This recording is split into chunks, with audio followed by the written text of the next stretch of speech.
We are taking a look at 612 Short Spoon Circle in Rocky Mount, North Carolina. What do we see? Lots of surprises, that's for sure. Stay tuned for this episode of Property of the Week with PropertyLens.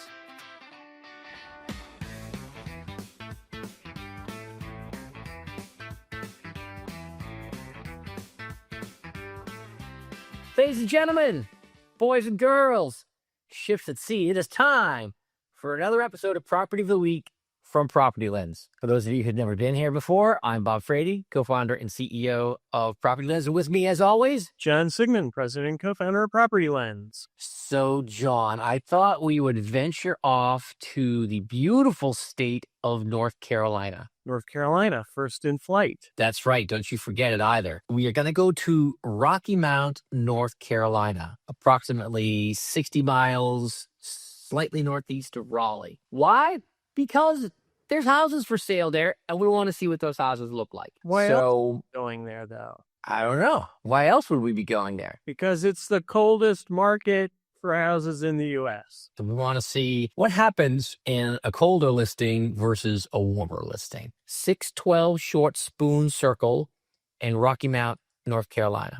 And here's what's interesting about this. When we look at the details, it's very terse in terms of what's in the listing.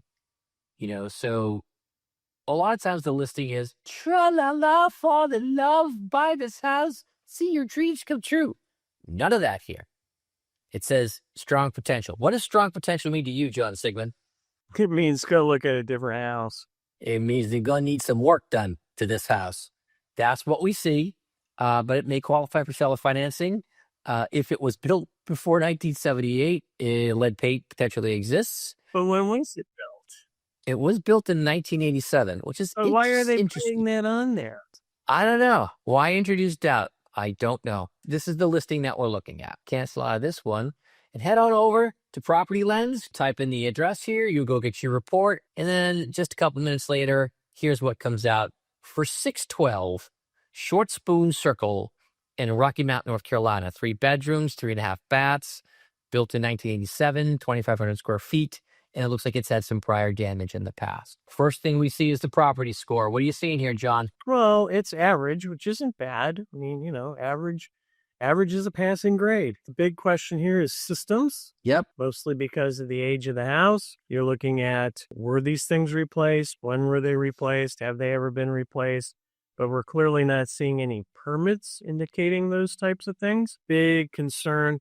Which then, of course, because we don't know about the systems, pushes up your repair ratio as the cost of repairs to the cost of the property, which also dings you on the financial side. On the safe place score, the biggest one is environmental hazards. We'll take a look and see what those really are. The neighborhood itself, we'll check that out. But everything else, not a bad bet. Okay, when we look at the snapshot, we see some possible damaging events in the past, which we'll get to. No building permits, like you said. We do not have them for this location. They're required in Rocky Mount generally for new construction, not necessarily for existing construction.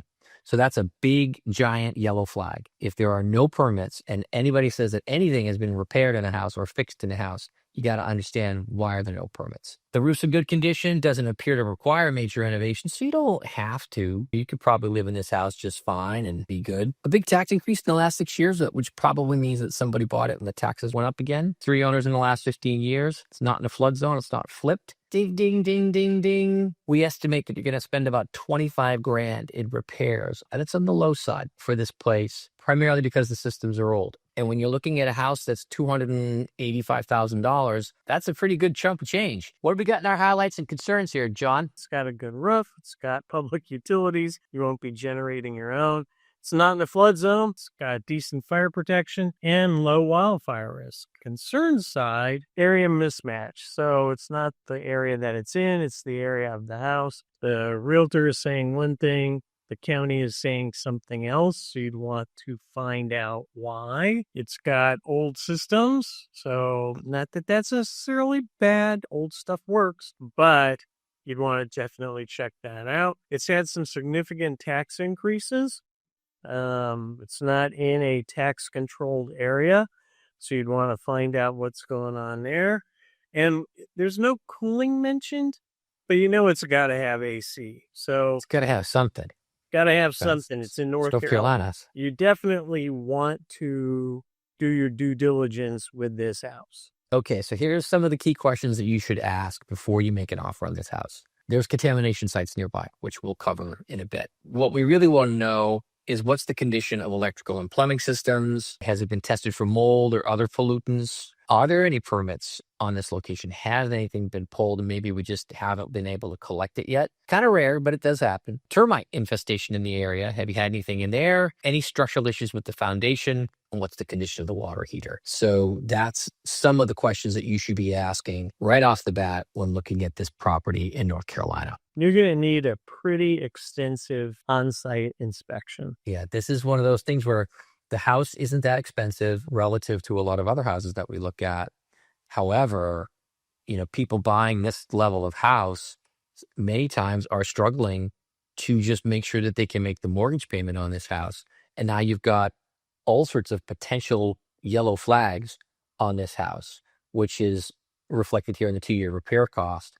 We think it's between $25,000 and $75,000, with more of a probability about the $25,000 range for a couple of years.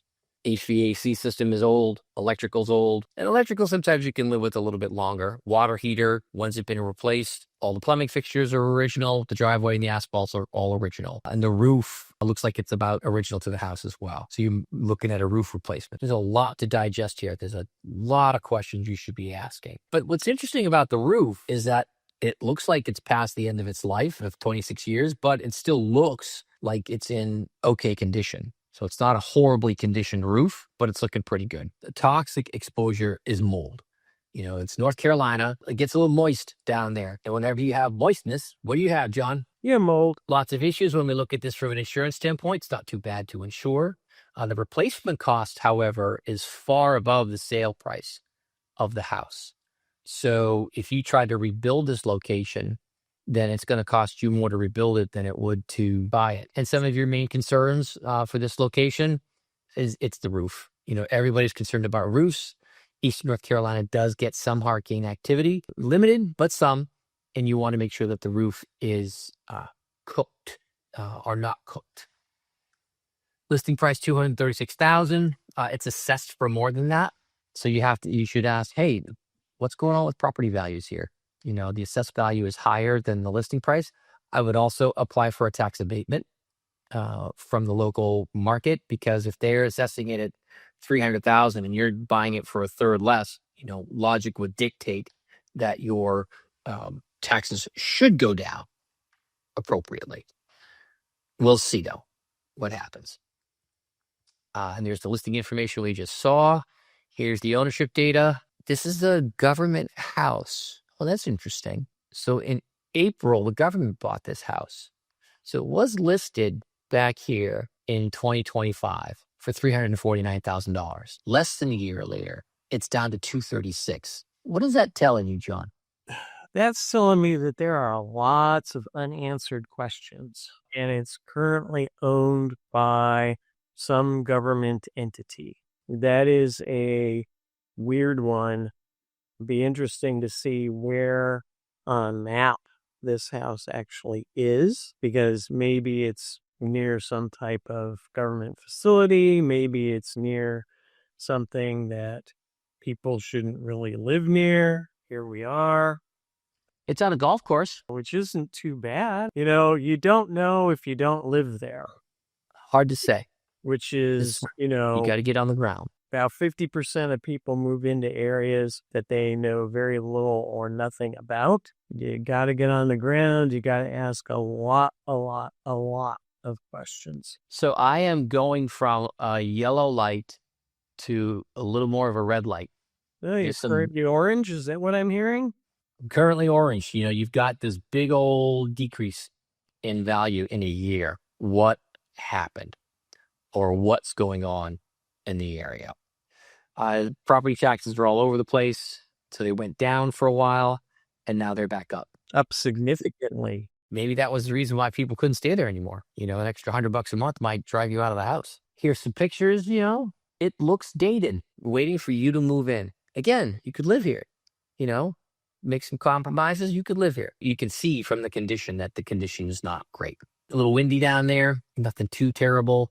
If we look at the roof, we can go back to 2020 with the roof on here. Not the greatest resolution in the world, but it's the roof. Seems like it's doing okay. And if we look at the the condition, it's past its useful life. So this roof's going to be replaced sooner rather than later, which is probably about $15K all by itself to replace. Well, if it's a 40-year-old roof and we know it's 13 years past, it's probably been replaced at some time, but there's no history of it because there's no permits. Yep. It might be anything, again, where permits not required. It appears you can't really ask the seller because, oh, wait, the seller's not there. That house is empty. So the history on this house is really gone. Now, with a B condition and a roof that lasts about 25 years, this could be about a 10-year-old roof. Needs some proof for sure. Because a lot of insurers are looking at roof age as a key criteria for insurance. All right. We get to some of the structured foundation issues. Water gets a little soupy. You can see from some of those pictures that there's a lot of moisture around this property. So the soil tends to hold that water. You have a moderate risk of termite. Otherwise, all looks pretty good. If you're a soil nerd, like some people on this show, your water table's down about 15 inches, which is not very low at all. Limited availability for basements and septic tanks because of the low water table. Ding, ding, ding. No permits. Now, here's what's interesting about flood. The house itself is not in a flood zone, but the golf course is. Yes, it is. Here's the house. Here's the flood zone, the 500-year flood zone. Here's the 100-year flood zone. You're going to need flood insurance. Yes. Well, listen, you can choose not to get it. It's not required. It's not required, but it is recommended because you're not in a flood zone. You're right next to a flood zone, and half of all floods occur outside of flood zones. There's no loamers and loamers. Winter weather. Interesting. It's because this area is not so well prepared for winter weather. If it does come, which it does, you can end up getting some damages, and probably in the form of frozen pipes or ice buildup if it lasts a long time. So you get some winter weather. You want to make sure everything's insulated. Everything else, pretty average. Nothing too crazy. Oh, well, here's an issue. That might be something you might be concerned about. There might be some crime in this area. So, overall it's moderate, but it does have some issues. So maybe the neighborhood's just changing, or maybe the neighborhood's going downhill. Who knows? Here's our registered sex offenders. None of them too close, which is nice. Not a lot of public transportation in this area for sure, but it is relatively quiet. Here's your points of interest. You got some mold exposure, and then contaminated sites are all over the place here. So if we look within 5 miles of this location, there's a lot of stuff. You got tobacco warehouse there. It's a brownfield site, a super flame facility a mile away, and there's 3 Superfund sites nearby as well. A couple of miles, but still in the neighborhood. Underground storage tanks at the Texaco station a third of a mile away. Is it leaking? It's hard to say. Emergency response looks good. Fire station's not too far. Hospital's not too far. Police station's not too far. Looks like you're getting about a couple $100 a month in electric bill here. You could offset some of it with solar if you wanted to. This is what you should run in electricity costs. Your mileage may differ because you might like it colder than everybody else. So it's going to be a couple $100 a month. Insurability, how's it looking, John? From an insurability standpoint, you will get people to write you policies. That's always important. Yep. And your replacement cost is $240 a square foot, which is relatively cheap, but it pushes the replacement cost significantly higher. Recently, I had a customer who got a report, bought a house, and is having it insured for the replacement cost as shown in the report because the price of the house was significantly less than the replacement cost. Here, you would have to do the same thing.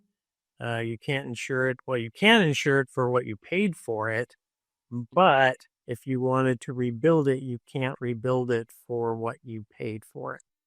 Correct. Having your house completely burned to the ground and have to rebuild it from the ground up is relatively rare.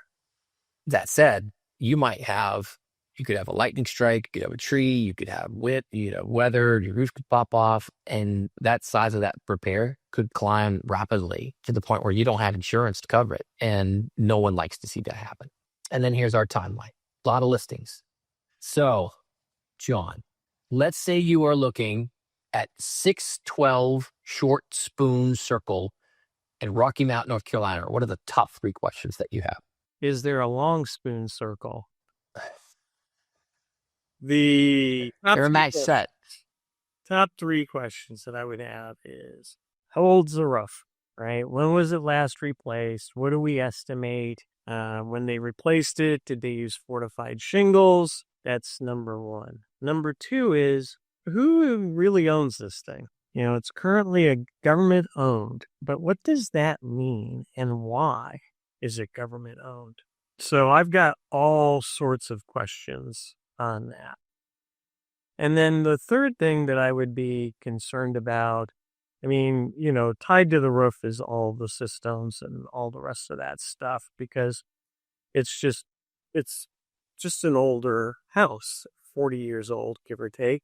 And you need to see what, if anything, has been done or what needs to be done to, ensure safety. But my third concern, and it might be my first concern, is flood. The 500-year flood zone amazingly was drawn to the footprint of the building. Why is that, you might ask? Well, that's because buildings in flood zones tend to be worth about a third less, which tends to make their taxes go down.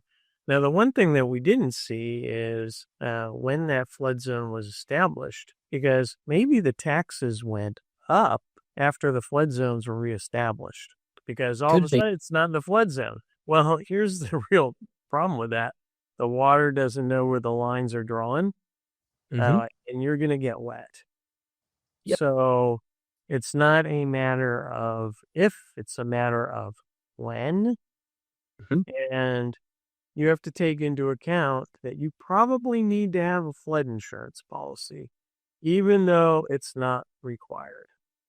So all those are just, some of my questions there. I could easily go another 7 points, but that's your deal. So I'll let you take it away. So if I were looking at 612 Short Spoon Circle in Rocky Mount, North Carolina, I would think of 3 things. Number 1, why did the price go down $100,000 or 30% in 1 year?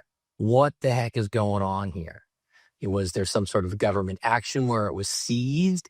Was it something or other? Who knows? But that's a huge price decrease in a 1-year time horizon that is exceptionally unusual. So something's going on. What is it? It's a giant red flag when the price of the house drops by a third. So that's concern number 1. Concern number 2, of course, was the roof. When was the roof ever repaired? We have no signals to say it was ever repaired. So if it's a 40-year-old roof, you're going to have to replace that thing, which is an expense. And then the third thing I would be concerned about are the system ages and conditions. It looks like everything in this house is original, and that's great. It can last for a long time, but all these systems have lifetimes. And when you approach the end of that lifetime, it becomes a very expensive fix. So you're not just looking at $235,000 to buy the house. You're looking at probably another $25,000 to $50,000 worth of repairs to make it a little bit more livable. But otherwise, if you're looking for a starter home and you're willing to take a little bit of an adventure, this is great. It's a great property. I don't know enough about the neighborhood. There's a ton of questions I would ask, but from a value standpoint, you're an hour outside of Raleigh. Maybe that's good. Maybe that's bad. And see what you can do. You could probably turn it into a rental and make money on it. So that's what I see for 612 Short Spoon Circle in Rocky Mount, North Carolina. John, any final thoughts on this location? No, if you're going to live in Rocky Mount, this is as good a house as any. And of course, if you have a property that you want to run through the Property Lens, go to PropertyLens.com, type in the address, and we'll tell you everything that we know about that particular location. Hit the subscribe button because it makes us feel better about ourselves. For this week's episode of Property of the Week, I'm Bob Frady. I'm John Siegman. Till next time.